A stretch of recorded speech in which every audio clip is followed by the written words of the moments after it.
Pemirsa, selanjutnya kita akan menuju lantai Bursa Efek Indonesia untuk melihat jalannya pembukaan perdagangan hari ini.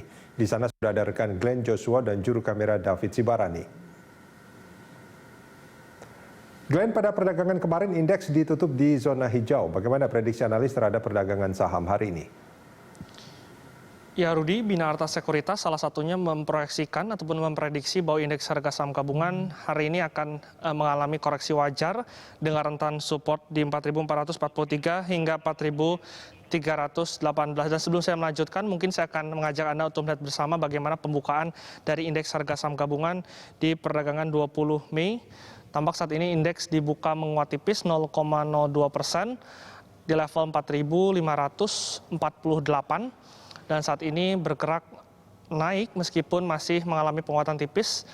Ada 52 juta lembar saham yang beredar dengan nilai transaksi ini terus bergerak saat ini sudah menembus angka 40 miliar rupiah. Sementara para investor sudah melakukan 5.000 hingga 6.000 kali transaksi lebih di pembukaan sesi pertama 20 Mei 2020. Tampak saat ini indeks harga saham gabungan terus mengalami kenaikan. Saat ini tadi sudah menyentuh penguatan di level penguatan 0,2% atau 11,66 basis point. Melanjutkan Rudi, tadi Bina Arta Sekuritas memproyeksikan indeks harga saham gabungan hari ini akan bergerak terkoreksi wajar dengan support di 4.443 hingga 4.318 dan juga rentan resistance di 4.747 hingga 4.975. Berbeda dengan Bina Arta Sekuritas, Reliance Sekuritas optimistis bahwa indeks harga saham gabungan hari ini akan melanjutkan penguatannya dengan support resistance di 4.500 hingga 4.660 dengan sejumlah rekomendasi saham, diantaranya adalah saham dari Bank Rakyat Indonesia dengan kode BBRI dan juga Wijaya Karya Tbk dengan kode WIKA. Sementara kemarin indeks harga saham gabungan ditutup menguat 0,8% ke level 4.548, 7,9 miliar lembar saham yang diperjualbelikan dengan nilai transaksi ini mencapai angka 8,6 triliun rupiah. Dari 10 sektor, Rudi, 7 sektor kemarin menopang dari penguatan indeks harga saham gabungan. Sektor properti menjadi penopang utama dengan penguatan 2%, dilanjutkan dengan perbankan dan juga perkebunan yang juga sama-sama terapresiasi 1,9%. Emiten dari Bank Rakyat Indonesia dan juga Bank Mandiri menjadi dua emiten penopang utama dari penguatan indeks karena kemarin Bank Rakyat Indonesia terapresiasi sebanyak 9,2% dan juga Bank Mandiri yang juga mengalami penguatan sebesar 3,8%. Meskipun indeks kemarin pada tanggal 19 Mei menunjukkan kinerja yang baik, namun jika kita lihat net sell asing masih dicatatkan di hari ke-11 secara beruntun. Kemarin memang terpaut jauh antara aksi jual dan juga aksi beli asing.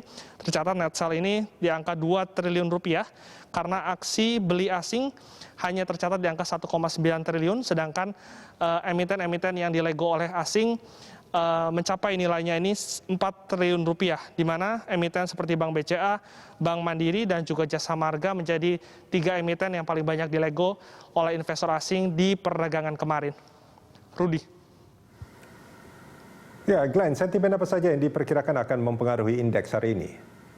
Sentimen untuk hari ini memang masih kabar baik dari salah satu perusahaan bioteknologi Amerika Serikat, yaitu Moderna yang melaporkan hasil positif dari uji vaksin COVID-19 yang kemarin membuat pasar saham terutama di Asia menunjukkan hasil ataupun menunjukkan hasil yang positif, di mana para investor juga masih menunggu nanti bagaimana kelanjutan dari uji vaksin tersebut yang akan melalui uji fase terakhir pada bulan Juli mendatang. Sementara para investor juga hari ini masih akan menunggu bagaimana arah kebijakan ekonomi dari dua negara besar, yaitu Amerika Serikat, yang dimana para investor menanti bagaimana pidato yang disampaikan oleh Gubernur The Fed, Jerome Powell, mengenai stimulus apa yang nantinya akan dikeluarkan oleh Bank Sentral Amerika Serikat.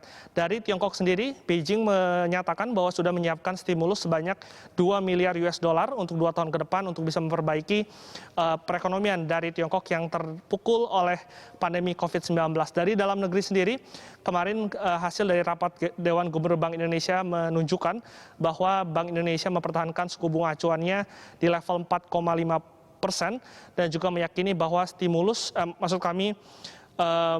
meyakini bahwa perekonomian ataupun perbankan masih dalam hasil yang positif dan juga kemarin ditunjukkan oleh emiten-emiten perbankan yang menjadi penopang utama dari laju indeks harga saham gabungan. Sementara dari kabar negatifnya, Rudi, masih terkait dengan pandemi COVID-19 yang dimana para investor khawatir dengan adanya gelombang kedua dari COVID-19 karena adanya kebijakan dari pelonggaran lockdown di sejumlah negara Eropa dan juga Asia yang ditakutkan akan kembali membuat lebih banyak orang lagi terinfeksi dalam waktu mendatang.